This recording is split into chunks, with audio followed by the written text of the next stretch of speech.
Capítulo 17. Ampliando o campo de trabalho.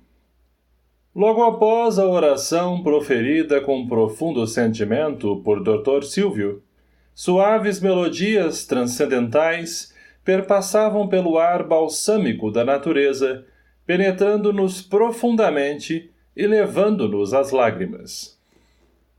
A noite tornara-se um cenário de incomum beleza, e o parque, arborizado e florido, no qual nos encontrávamos no planeta querido, recebera a peregrina luz que descia sobre nós, envolvendo-nos e criando um clima psíquico dos mais saudáveis.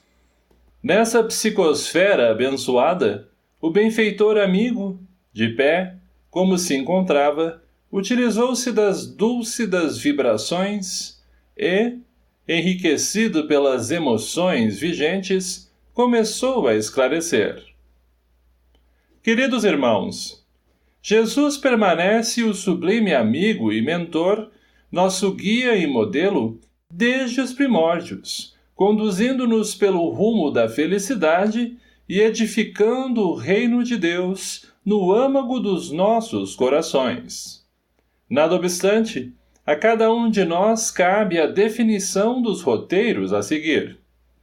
Há aqueles que preferem as estradas floridas pela magia da ilusão, que logo fenecem ao toque da realidade, demonstrando a sua fragilidade. Muitos outros optam pelo desencanto, em razão de alguns naturais insucessos, e descem ao fosso do desânimo, entregando-se à inutilidade e às queixas com que envilecem a existência. Outros mais entusiasmam-se no início das experiências para logo abandoná-las, assim que defrontam os desafios e as dificuldades. Por fim, alguns permanecem devotados, trabalhando o leito por onde seguem, retirando os calhaus, melhorando o curso, de modo a torná-lo mais fácil de ser vencido por aqueles que seguem na retaguarda. A inevitável lei da evolução manifesta-se inexorável, utilizando-se, no entanto, dos recursos de cada viandante que elege o que lhe parece melhor na convicção ou não dos resultados que alcançará. A assumida responsabilidade passa a viver dentro da normativa escolhida, submetendo-se às ocorrências defluentes da decisão tomada. A semelhança de uma flecha disparada, que não pode retroceder, seguindo a direção apontada, também assim prossegue esse intimorato viajante. Apesar disso, de acordo com o alvo que busca, poderá renovar os futuros disparos, alterando a rota, em razão da descoberta de algum engano ocorrido no primeiro tentame. A existência terrena, portanto, é multimilionária em oportunidades que sempre favorecem os seus membros, tendo em vista as suas opções. Todos têm o direito de errar, de forma a poder corrigir e alcançar posteriormente o desejado. Deter-se em situações equivocadas é lamentável perda de tempo, que poderia resgatar o engano enquanto aumenta a carga das aflições ao utilizar-se da revolta e das reclamações, permitindo-se um comportamento infantil que não resolve o problema. Antes, pelo contrário, complicando-o pela insensatez dos atos irresponsáveis. Ninguém pode deter a marcha do progresso, que objetiva a fatalidade da plenitude a todos reservada pelo amor de Deus. O envolvimento carnal, entretanto, na condição de uma nuvem que empana o brilho do sol, produz alguns ouvidos sobre as responsabilidades assumidas pelo espírito antes do mergulho no corpo somático, produzindo conflitos e incertezas sobre a sua realidade, como consequência dos comportamentos mal orientados, provenientes do pretérito.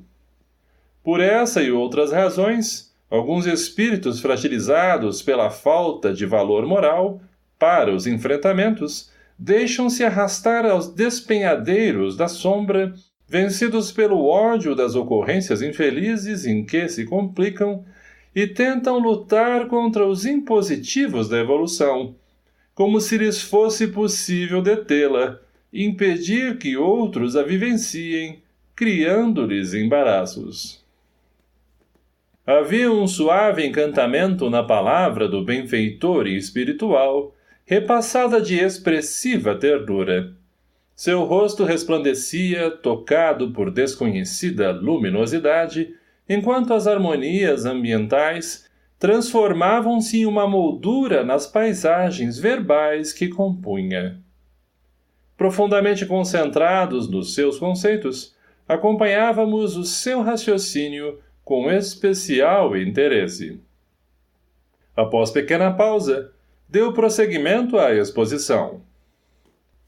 Quantas vezes em nosso historial evolutivo assumimos compromissos com a verdade, dominados por peculiar entusiasmo, para logo abandoná-los, atraídos pelos risonhos mitos do prazer? Acreditando em nossa permanência indefinida no corpo físico, sem nos darmos conta, conscientemente, da presença das enfermidades, da desencarnação, usamo-lo para o desgaste através das sensações, intoxicando-o mediante as emoções desordenadas e a chuva ácida dos conflitos de consciência, acoimados pela culpa e pelo remorso, que procurávamos dissimular, complicando a oportunidade e infelicitando-nos. Renascemos muitas vezes com novos sentimentos de renovação, abraçando ideais de recuperação, e logo tropeçamos nos mesmos obstáculos que, por inércia e imprevidência, não nos atrevemos a afastar do caminho, tombando nas mesmas ciladas promovidas pela alucinação do gozo. Ante a inevitabilidade de novos insucessos, volvemos, por fim, encarcerados em expiações abençoadas que nos foram impostas pelo excelso amor, a fim de valorizarmos o tempo e a oportunidade, diluindo as fortes amarras com a animalidade primitiva a que nos afeiçoávamos. Em muitas dessas ocasiões, encontramos Jesus e nos fascinamos com a sua proposta libertadora, com as suas incomparáveis lições de misericórdia e bondade, centradas no amor, entregando-nos fascinados, mas não resistindo aos impulsos da inferioridade moral a que nos atávamos, lentamente adaptando os seus ensinamentos aos nossos interesses espúrios. Em nome de seu amor, vinculamo-nos ao poder imperial, deixamos de ser perseguidos para nos tornarmos perseguidores, abandonamos a humildade sob os mantos do orgulho e da soberba, encontramos meios de afastar os inimigos aos quais deveríamos amar, os antipatizantes que pensávamos conquistar, os equivocados que nos cabia esclarecer, e demos início às aventuras da loucura, criando as cruzadas, os tribunais do santo ofício, as perseguições inclementes aos mouros e judeus, a todos aqueles que não compartilhavam das nossas ideias, afundando-nos no abismo das aberrações mais desastrosas. Culminamos essas arbitrariedades, em nome do mártir da cruz, com a venda das indulgências, liberando todos os criminosos dos seus hediondos comportamentos, através do vil metal, que deveria ser enviado a Roma para a construção da Basílica de São Pedro e para os tesouros vaticanos, exauridos com as guerras promovidas anteriormente pelo Papa Júlio II, que viveu mais sentado na sela do cavalo do que no trono, falsamente denominado de São Pedro. As indulgências eram uma prática antiga, permitindo ao Papa atenuar ou anular os pecados dos fiéis arrependidos ou que se propunham a realizar penitências purificadoras em razão dos atos infelizes praticados. Nada obstante, o Papa Leão X as tornou oficiais através de documentos que liberavam quaisquer pecadores dos seus mais hediondos crimes, mediante o pagamento do valor adrede estabelecido para esse fim. Chegava-se, por exemplo, a afirmar: assim que uma moeda tilinta no cofre, uma alma sai do purgatório, em terrível e ambicioso desrespeito aos códigos da dignidade cristã, preconizada e vivida por Jesus. Tentamos impedir, nessas experiências malogradas, o avanço da ciência, malsinando aqueles que abriam os horizontes do pensamento à verdade, ao conhecimento, à liberdade, como se pudéssemos ficar para sempre vigiando-os, obstaculizando-lhes os passos, sem nos darmos conta de que eles estavam sendo fiéis àqueles compromissos que relegáramos. Era um mecanismo psicológico de transferência das nossas frustrações, em posições de iracunda ferocidade, por eles conseguirem o que não tivemos coragem de realizar.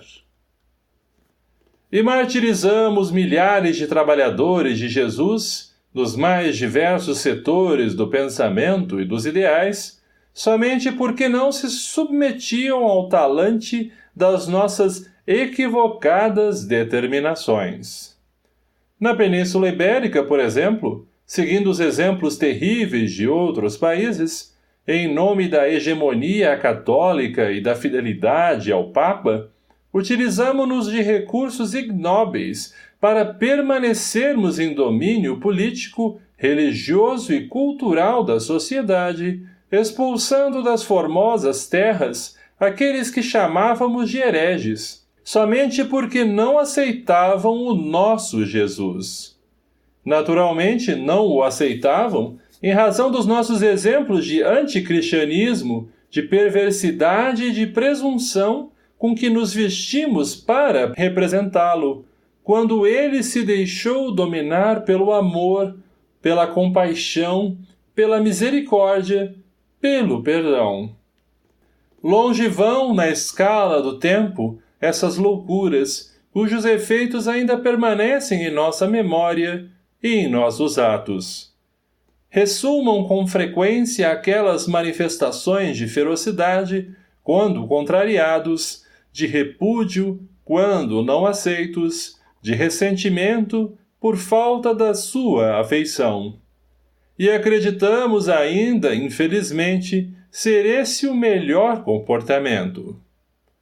A vida, porém, escreve nas consciências, em representação da consciência cósmica, a verdade inapelável das divinas leis, e ninguém existe que se possa evadir da sua interna presença. Eis porque estamos colhendo a semeadura conforme a realizamos. Neste grave momento das transformações planetárias e humanas, observamos a grande luta entre as forças do bem e aquelas que se autodenominam do mal, cada qual utilizando os recursos que lhe caracterizam as definições. Enquanto o amor utiliza da paciência que educa, da instrução que esclarece, do trabalho que dignifica, da renúncia às paixões venenosas que envilecem, o ódio, filho do despeito e da amargura, semeia a cólera, estimula a devassidão, amplia a área da violência, em vãs tentativas de receber respostas agressivas. Os desafiadores da iniquidade investem, sem relutância, contra todos quantos se afeiçoam ao dever e à edificação do progresso, procurando vencê-los sem qualquer sentimento de respeito pelo direito de viverem as suas opções elegidas. não nos fazem recordar os comportamentos cavilosos a que nos entregamos no passado? É compreensível, portanto, que sejamos alvos que desejam atingir, em razão do mal que lhes fizemos, quando tivemos ensejo de ajudá-los a sair das deploráveis situações em que se demoravam. Os seus sentimentos inamistosos defluem dos ressentimentos que mantêm, desde aqueles já recuados tempos, embora ainda vivos nas carnes das suas almas, que anelam por desforço e paz, que não têm ideia sequer, pensando que ela virá, após atenderem à sede de vingança a que se entregam. Novamente fez um silêncio rápido e oportuno, dando-nos ensejo de acompanhar os seus raciocínios, ricos de informações, dando curso à tese que nos fascinava. Recordamo-nos das informações históricas, asseverando que Cristóvão Colombo conseguiu o auxílio da corte espanhola quando os reis católicos, Dona Isabel I de Castela e Dom Fernando II de Aragão, se encontravam felizes por haverem expulsado da Espanha os mouros que lhes tomaram parte do país no passado. Desde o século VII que se ensaiava o que ficou denominado como a Reconquista, graças à qual cristãos e muçulmanos se entregavam a guerras perversas e contínuas. No fim do século XV, porém, em 1492, as lutas sangrentas travadas especialmente em Córdoba e Granada, últimos bastiões dos invasores, raiaram pela crueldade dos vencedores. Lares e vidas foram destroçados, santuários de fé e educandários religiosos foram praticamente destruídos, e a fúria da Malta ensandecida, após incendiar as cidades e perseguir os sobreviventes, hasteou a bandeira da vitória, onde antes tremulava a muçulmana. Expulsos também os judeus, as suas sinagogas, seus lares foram destruídos, suas vidas tornadas banais e vendidas a peso de ouro, a fim de poderem permanecer, depois da apostasia das doutrinas, a que se vinculavam anteriormente, mudando os antigos nomes para aqueles que seriam denominados como cristãos.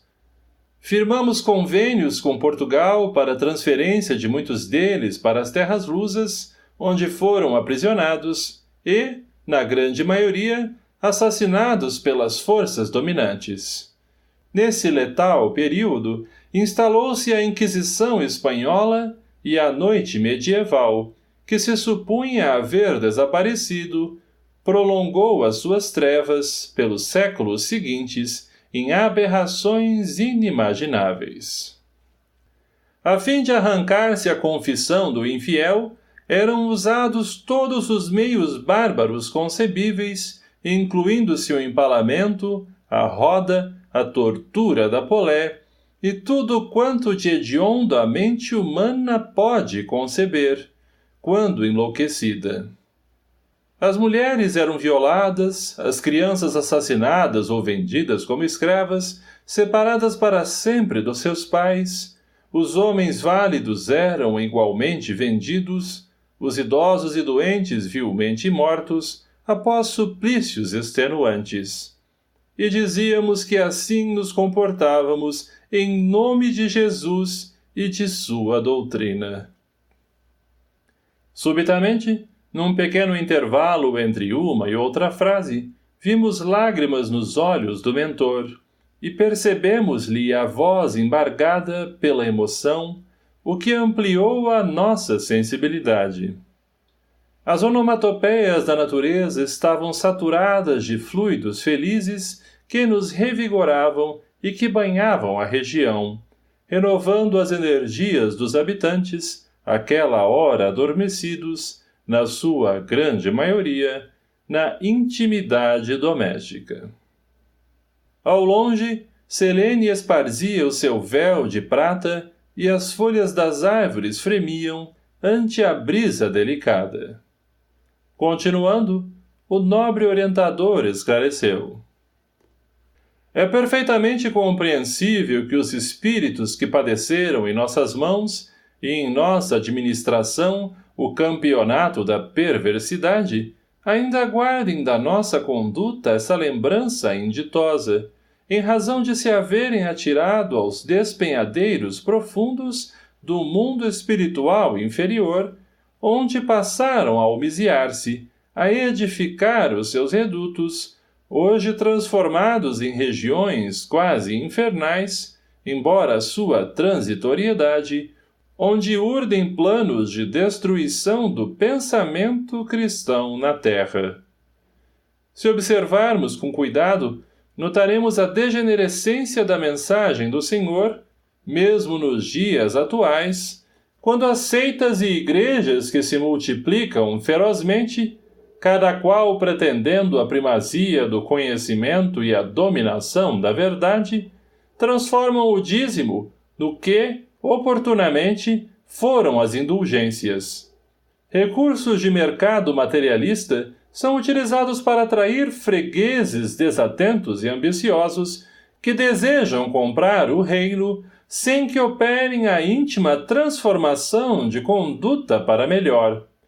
Amplia-se a área das licenças morais, que são concedidas a inúmeras denominações religiosas, ditas modernas, para estarem de acordo com a vulgaridade destes dias.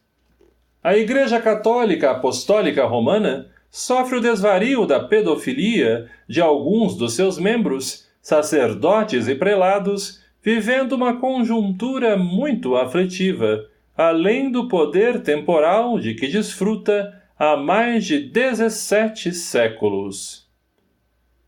E os discípulos do Consolador, como se vêm comportando? Não existem já as diferenças gritantes em separatismos lamentáveis, através de correntes que se fazem adeptas de X, Y ou Z, em detrimento da codificação kardeciana, na qual todos aurimos o conhecimento libertador? Não surgem, diariamente, médiuns equivocados, agressivos, presunçosos, vingativos perseguidores insensatos, pretendendo a supremacia em total ouvido das lições do excelente médium de Deus?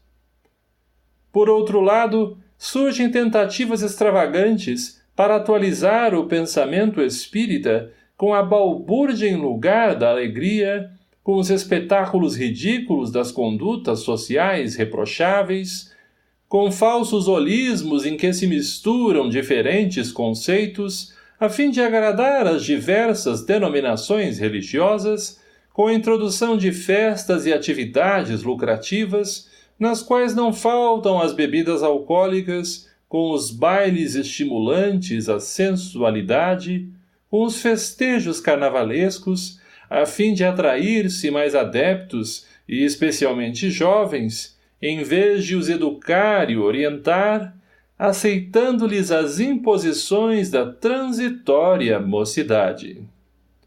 Denominam-se os devotados trabalhadores fiéis à codificação, em tons chistosos e de ridículo, como ortodoxos, e dizem-se modernistas, como se os espíritos igualmente se dividissem em severos e gozadores, austeros e brincalhões, na utilização da mensagem libertadora do Evangelho de Jesus, à luz da revelação espírita.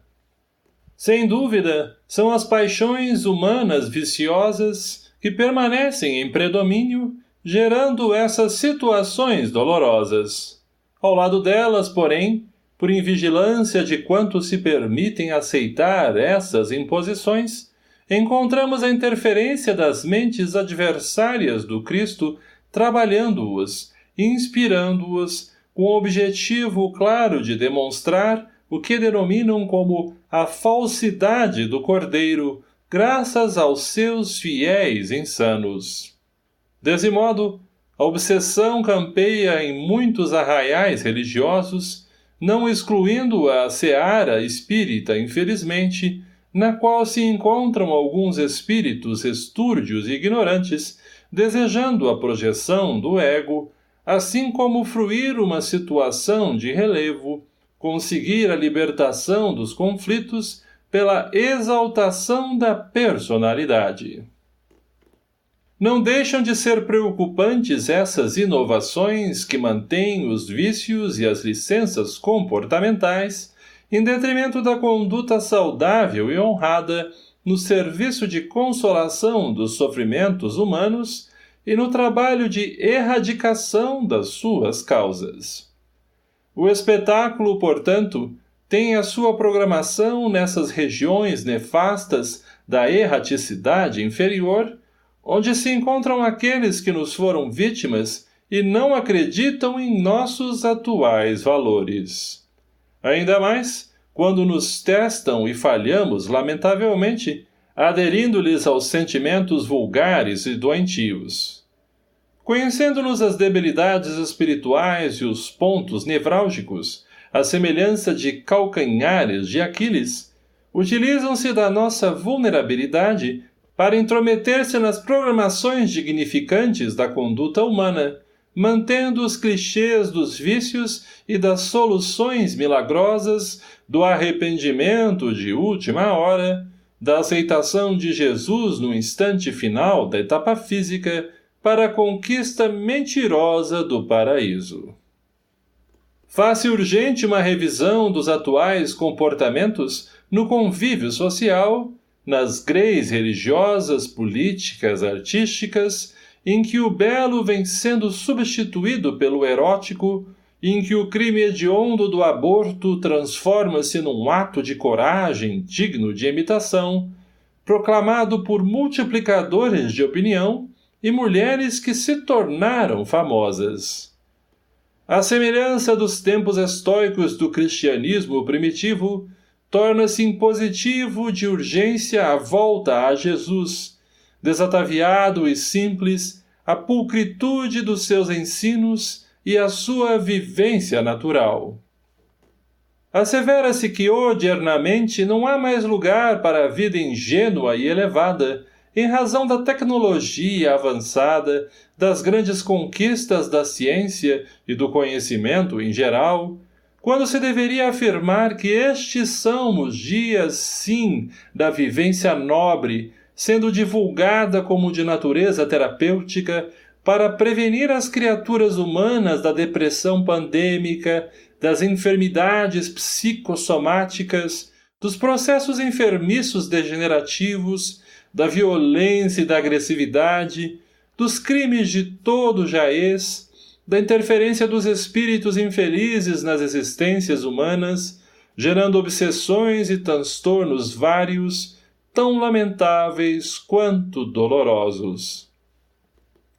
Estamos encarregados, nós, os espíritos que nos encontramos a serviço do Senhor e da preparação dos novos tempos, de despertar as consciências, de trabalhar em consonância com os companheiros da jornada carnal, de maneira que a renovação seja feita desde agora, passo a passo, reconstruindo o mundo moral em toda parte, especialmente nas paisagens íntimas, no coração de onde procedem as boas como as más palavras e condutas, conforme enunciou o Rabi Galileu. Não se trata de uma tarefa simples e fácil, como, aliás, nada o é, quando se trata de valores de enobrecimento, de transformações radicais dos desequilíbrios para a ordem, do erro para o acerto. Empenhados no programa traçado por Jesus, porfiemos, não cedendo espaço à frivolidade, nem às insinuações douradas que o mal propõe. Jesus, hoje como ontem e amanhã como hoje, é o nosso lema. Vencedor dos tempos, ele aguarda que a sua mensagem seja realmente vivida, conforme nola ensinou pelo exemplo. Não há outra alternativa, senão avançar no rumo da vitória sobre as tendências inferiores. Calou-se emocionado, enquanto respirávamos o ar balsâmico da natureza em festa estelar. Um grande silêncio, apenas quebrado pelas harmonias siderais, a todos nos dominou.